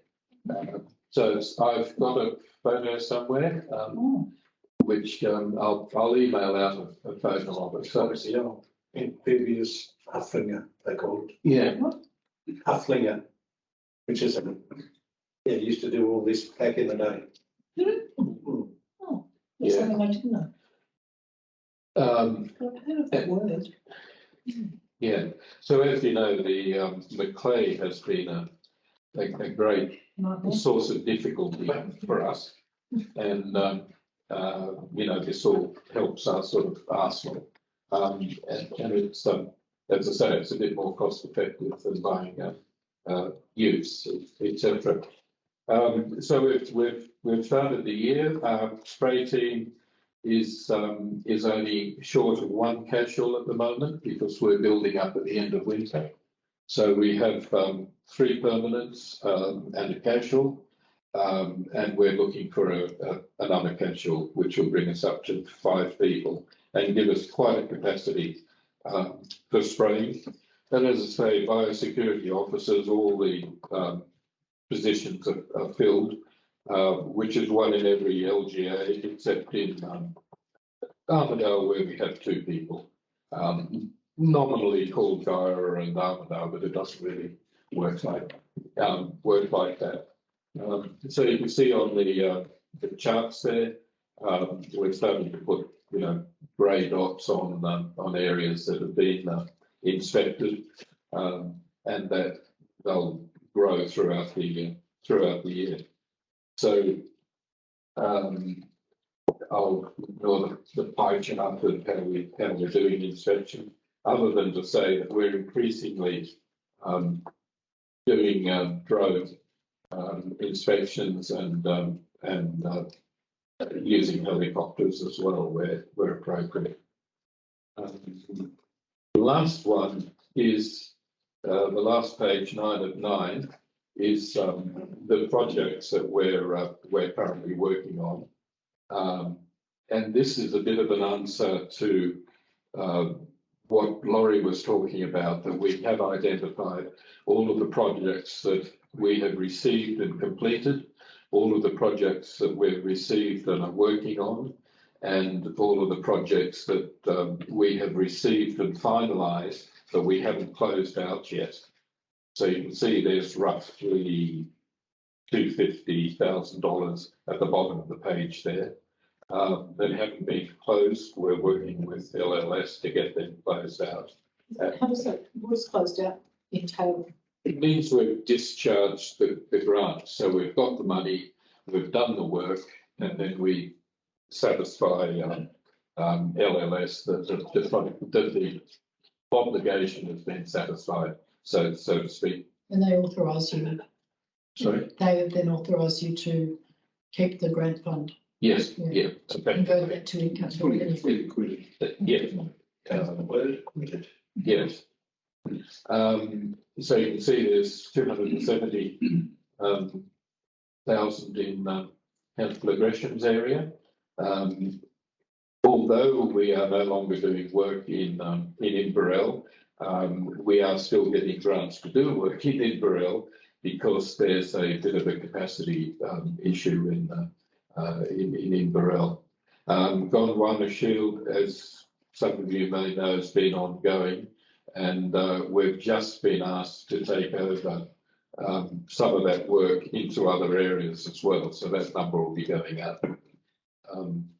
So we've always got the Upper Macleay Valley, and we'll continue to sort of work with that. So fairly healthy. This is the you know, the other income. This is the income that we earn, because these are all projects where we're bringing money into NEWA that is being funded by the member councils, etc.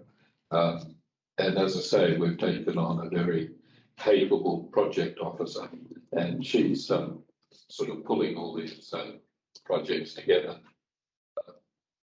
you know, for us. So we're basically where we're up to is we're up and running, turned the corner. We've got the staff on board and getting on with the job. Probably the best way of putting it. I noticed you and walk around identified there in the project reports either. It's because we don't have any projects in Urella or Walker. Externally funded ones. Yes, external. These are ones where we've been awarded a project by a funding body, which could be DPI, LLS. The one up on the Murray-Darling is federal government. etc. So what that says is we haven't been successful in winning any projects in Walker or Uralla. What happens through the chair? Can I ask a question? Are we up to questions? Yeah, I should have gone through, sorry, my apologies. No, I'm just wondering, how do we increase, if you need it, these externally funded projects for your LGAs and Walker or whatever? Is it just a matter that there's not as big a weight in there, or is it? It's been It's a bit of both, but we now have a dedicated project officer whose job it is to go knocking on doors and use all of her contacts, which are quite substantial, and win projects. So she'll be seeking projects, quoting for them, getting them, supervising that the project's executed successfully. The other thing we're looking at is we've realised that for years and years and years, NEWA's been basically doing weed control by killing weeds. And just kill the owners. like they're killing off the weeds. But as anyone who's a landholder, I mean, you would Carry know. on there, keep going. Yeah, no. Me too. When you kill the weeds off, as you know, you get all kinds of nasties growing back. And this is where land care comes in. But we've actually picked up last week, a fairly large job from a land care group who said, we need, this work done. We don't have the resources to do it. Can you do it? And so what we're doing at the moment is developing a project or a capability that we can offer to do regeneration work after doing the weed spraying and combating the weeds sort of thing. So the question is, once we do the spraying, is what are you going to do to fix it up? And we've been doing some work in Uralla, in that area as well. I'm trying to think where it is. Where we basically wiped out the weeds, but then we've gone back in and we've planted a serious number of trees and things to sort of regenerate the and we think that that's a capability that can be developed. Is that really our gig though? I mean, Yeah, there's plenty of people around to plant trees. I'm pretty dubious about it. I mean, I understand the principle behind it, but I'm pretty dubious about the next stage. There's plenty of other groups out there doing regenerative stuff. I mean, we're in the business of weed control and not in the business of planting trees. I totally disagree, but anyway. Yeah, well, if it stops the weeds in future, then it's probably a good thing. Yeah, but that's the job it's a job for someone else, in my opinion. We're starting to step outside, and then there's always the risk of, I mean, we've got our statutory obligations to the member councils, and if you start taking on more and more and more stuff that's on the fringe of our core responsibilities, it's got to come from somewhere. So just a note of caution there. Talk about this capacity thing that Tim, I'll take on everyone's points. Is that you said that you're only one casual short to a full complement. I think in previous meetings we've talked about supplementing or the use of contractors to do, and we use contractors as opposed to things. So in terms of that sort of capacity, but even on the inspections here for Glen Innes, there's only 10 inspections done in the first quarter. Yep. And we're only 2% of its annual target. Yet if we've got contractors and we're almost fully complemented, why are they sort of falling behind to some degree? Yep. I mean, is that still things that we're going to keep on moving to use contractors, or is it contractors for the special project work as opposed to the regular Shire work? So what's the... It's a bit of both. We use contractors. We use John Paul in Glen Innes. We use Hoy out of Walker down in the Clay. We use Scotty Nordstrom in the Armadale, Uralla, Walker area. I guess my question, sorry, Tim, I'm trying to cut you off, is that when we talk about the capacity to do other works, Yes, we've got to make sure that capacity to do our yes, own works. yes, And I don't want to say, if we're falling behind, I don't want to fall behind in what, I guess what Scott's saying in terms of core work. I'd like to see us have the capacity to do other work, especially if it turns well. yes, I'm just trying to work on. absolutely. So yes, we, 150% workforce, what I'm trying to say, you're 100% of staff and then yeah, supplement another 50% of contractors or yeah, whatever. well, that's what I'm trying to explain. So we are using contractors. We've got good, in our opinion, good contractors identified. But we do have to balance the difference between the cost that we can do things and the cost that contractors want to charge. So we can't always say that, well, we'll get a contractor to do that job, because sometimes the cost of the contractor is more than the cost of the job. So we've got to pick and choose where we have enough money to use contractors, where we don't. But we are up to, as you say, we're up to capacity, up to speed. Priority is obviously the member council work, and that gets done. That's a non-negotiable. And then we look at what other additional work we can pick up, and what additional areas we can go into. And what we've found is, when we've discussed this with funding organisations, they've all said, great, if you can go in and spray it, and then you can do the additional work to go with it, great. It saves us having to go to other organisations. And where we're finding a lot of that demand is coming from is from land care bodies, who are the people whose mission in life is to do the regeneration work. So we're just trying to work with everyone. And, Well, I think that's fine. and deal with the. I mean, weeds. There's a lot of elements to weeds other than just spraying them. Totally agree, but as long as it's not in kind. I mean, this is all comes back to 150% here a while ago. Yeah. This has got to pay for itself. Yeah. Well, we All don't the do planting anything trees. in kind.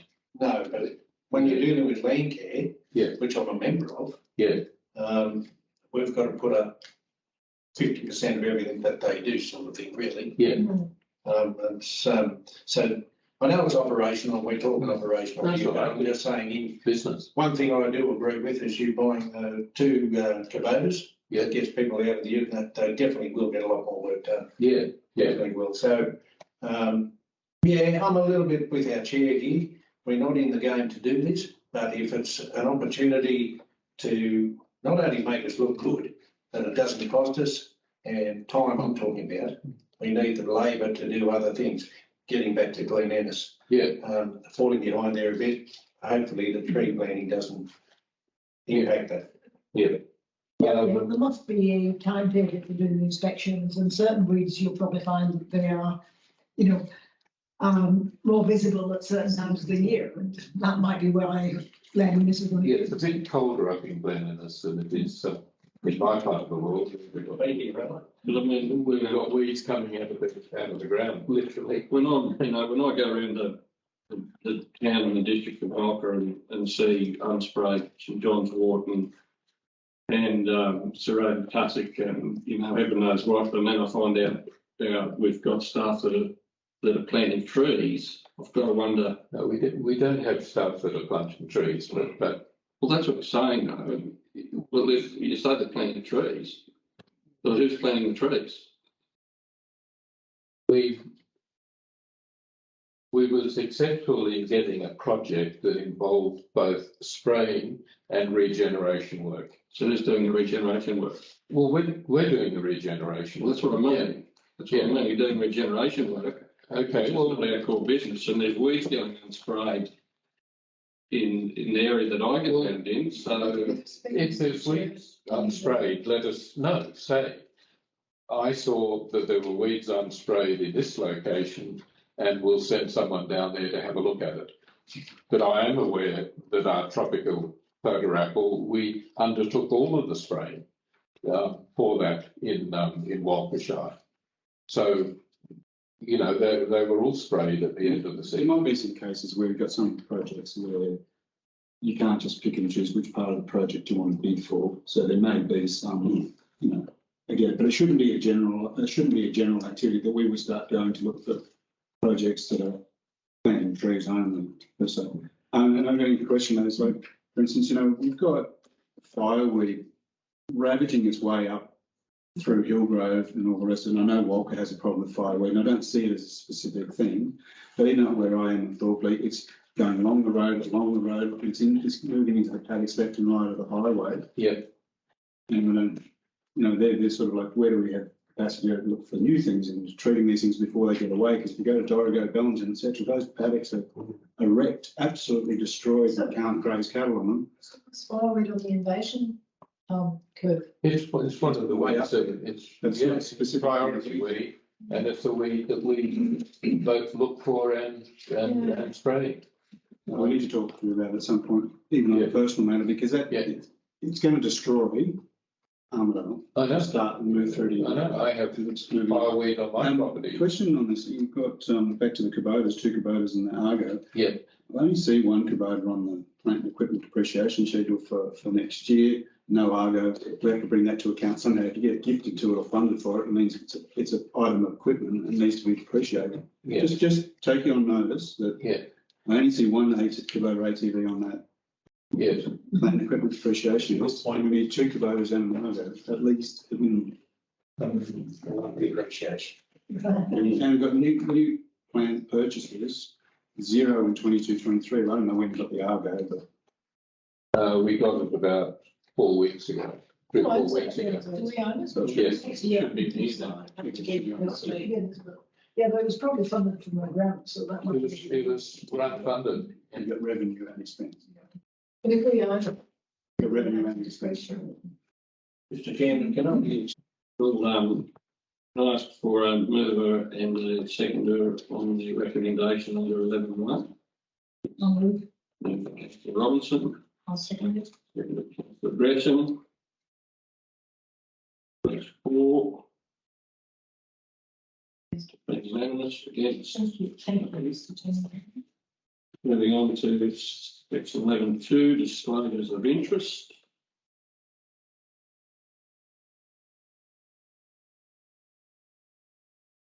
A mover and a seconder for the recommendation there. Moved to Councillor Bauer, seconded Councillor Gresham. Anything disclosed? Infringement. Yeah, interest. This is attachment, isn't it? Which I wasn't sure if anyone's actually got me. You see them. I don't want to say them, but. No, there's just Redacted. that's where we're up to. Yeah. we don't need to say it. Well, no, it's just, because I'm the only one, I think, here who's, hasn't submitted one. No, I haven't submitted mine. I am on mine this morning. The Councillor Robinson had, Changed to. yes, so a good point has been her email.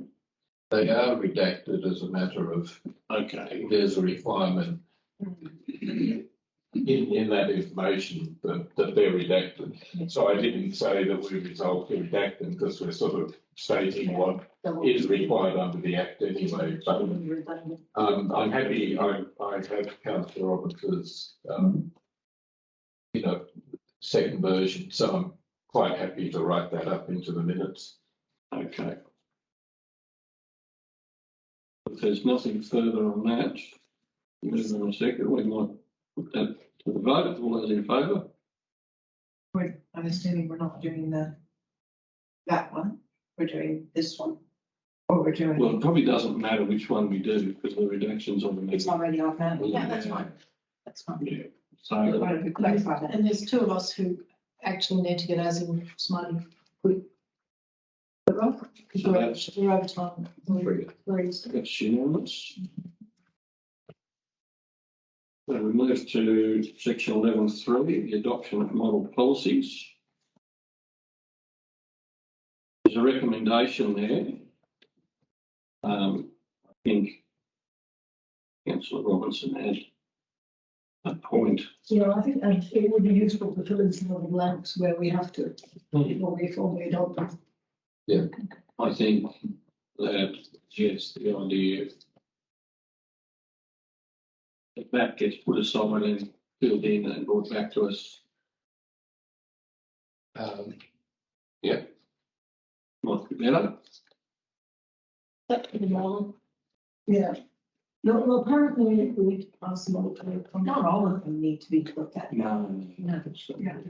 So, yeah, I mean, No, well, apparently if we don't adopt them now, it defaults to the model code anyway. so, yeah. So it doesn't matter, but if we fill in the blanks, it'll be a bit tidier in the long run. Yeah, but I'm just saying, do we have to tidy and fill in the blanks first, or can we adopt it? Well, and then You fill would in have the to, blanks. you would have to fill them in first. Just being a bit pedantic, we're not actually adopting them. Yeah. A lot of policies have already been adopted by council. What we're actually doing is this council, being a new council, is endorsing the code of conducts as amended, because they're not the same as the ones that were adopted some time ago.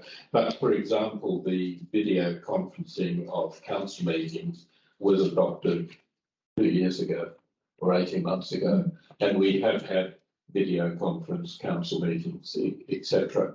The other thing that I suspect Councillor Robinson might be just about to say is that if we don't have a model, if we don't have a code of practice policy, the model policy is adopted anyway. Yes. So if there was a question relating to code of meeting practice and we hadn't adopted the policy, it would be, well, we're going to use the model code of meeting practice policy anyway. Yes, that's right. So specifics wouldn't matter anyway, because it's not in there. Yeah, they've sort of got it coming in and going. Yes. So for the ones that have options in there, and you'll notice that there's a lot of them where the options aren't are not undecided, if that's the right word. I can go back to the previous ones and say, well, what did we decide to do at that time, and then just take those options within the policy. I don't know which ones there are. I know the code of meeting practice is one. I just don't know if there's any others. So The code of meeting practice is definitely one. I think the it's not policy, but the word webcasting. Right in the code of meeting practice.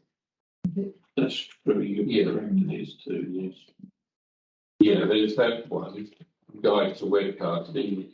We don't webcast, as you know. We record and make it available. There's a provision that we have 28 days to put it on the website.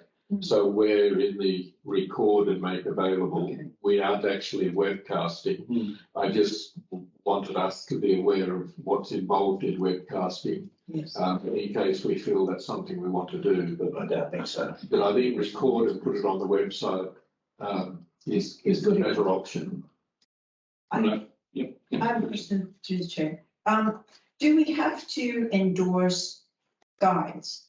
Because they're not actual policies. They're not anything. They're how you base your policies or work your policy, but not necessarily guides. So we're not actually endorsing those ones, I assume. Yes, I'm just not.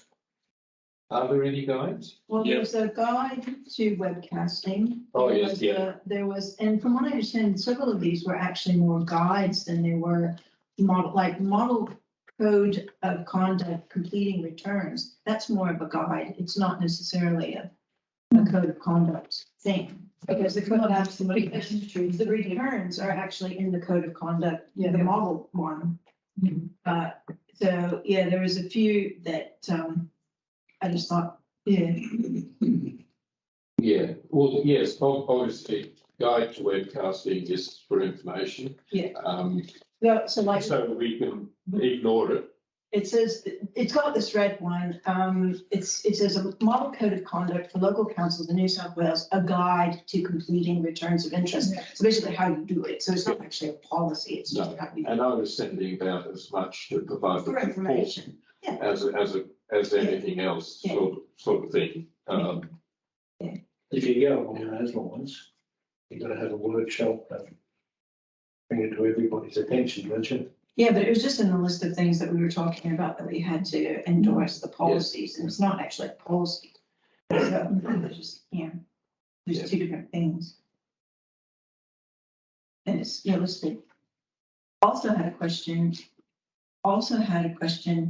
with regard to the business activity strategic plan. Yep. And that's something we're also supposed to be Yes. endorsing, I'm assuming? Yes. So that's the plan which was Yeah. sent out, and it's a 10-year plan that runs from 2017 to 2027. So this is just us endorsing that plan, not actually making any changes or reviewing it or anything like that. That's unless you particularly want to, which we probably will at some stage, but Oh, well, you'd want to because it's very old. it Like it is. doesn't mention that planning this is a member council anymore. In actual It's a fact, little that area. that it has to be reviewed about 3 months ago. We've got the business activity strategic plan statutory requirement says that is to be reviewed before the end of June after the election. Or is it 12 months? No, Within 12 months. no, at the election of a new council, it should be reviewed before the end of June. So that was actually due before the end of I'm June. not sure about that one. Yeah, I've got it here.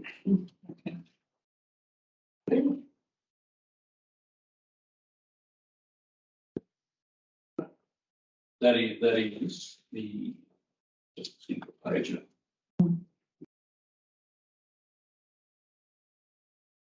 County councils must review the BASP following the ordinary election of councillors to constituent councils and before 30th of June.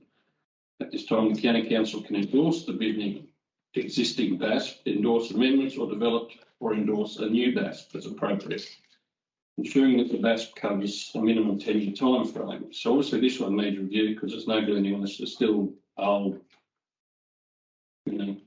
GMs and chairs long gone. So I don't think we can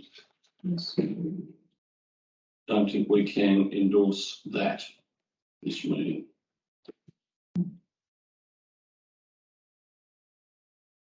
Or do you endorse it and you say it's going to review? We're supposed to review it before we can endorse it.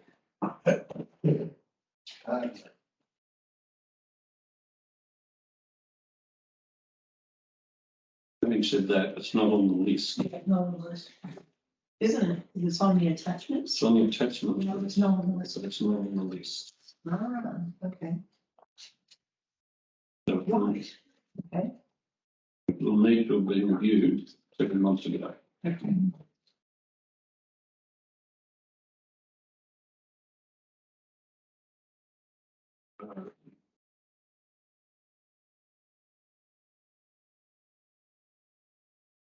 All right, well, then it's a moot point, and I'm sorry about it.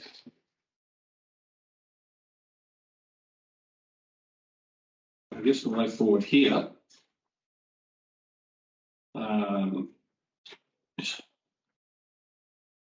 it's got to be okay, councillors, to go with the recommendation. I know Councillor Gresham said that some of these aren't policies, but if they get caught up in it, it's possibly not the end of the world.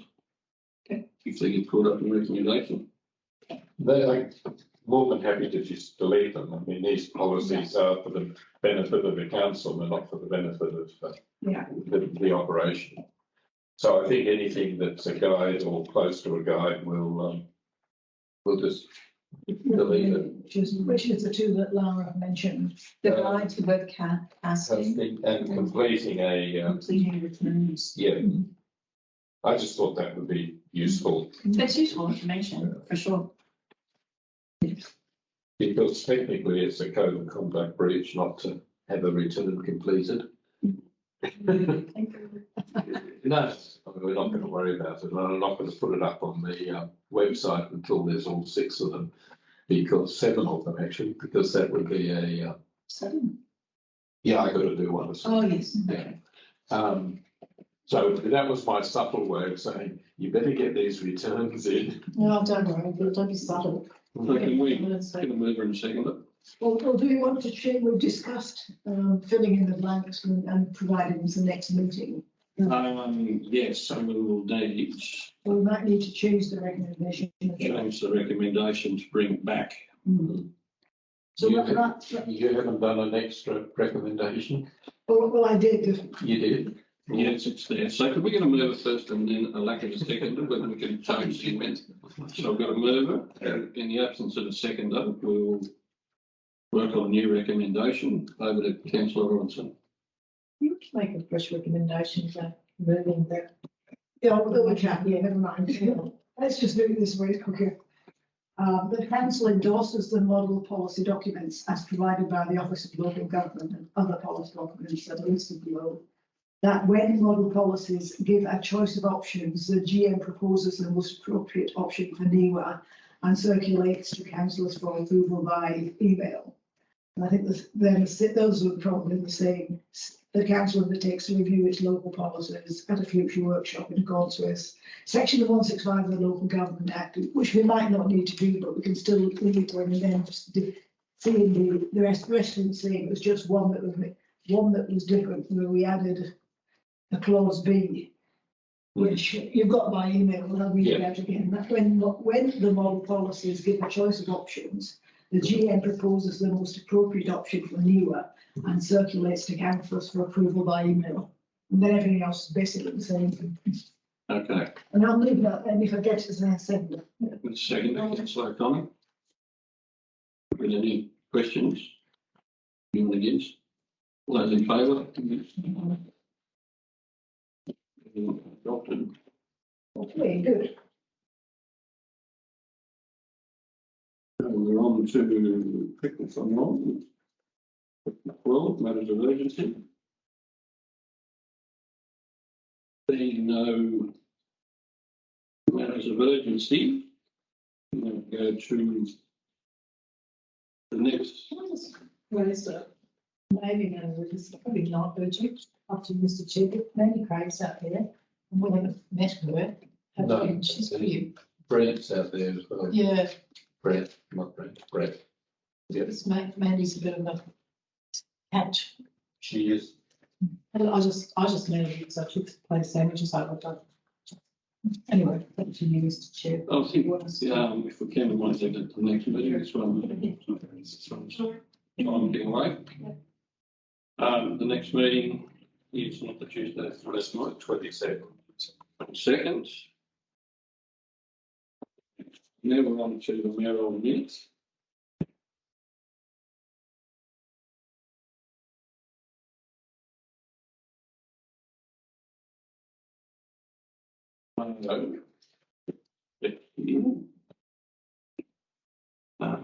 As per my emails, I have someone move and second that we move into closed council. Now, I'll move to close council. Moved councillor Robinson, we've got a seconder, moved councillor Power. So you have to switch off the recording. So all those in favour? Aye. Aye, so if we can switch off the recording, please. Thank you, Dora.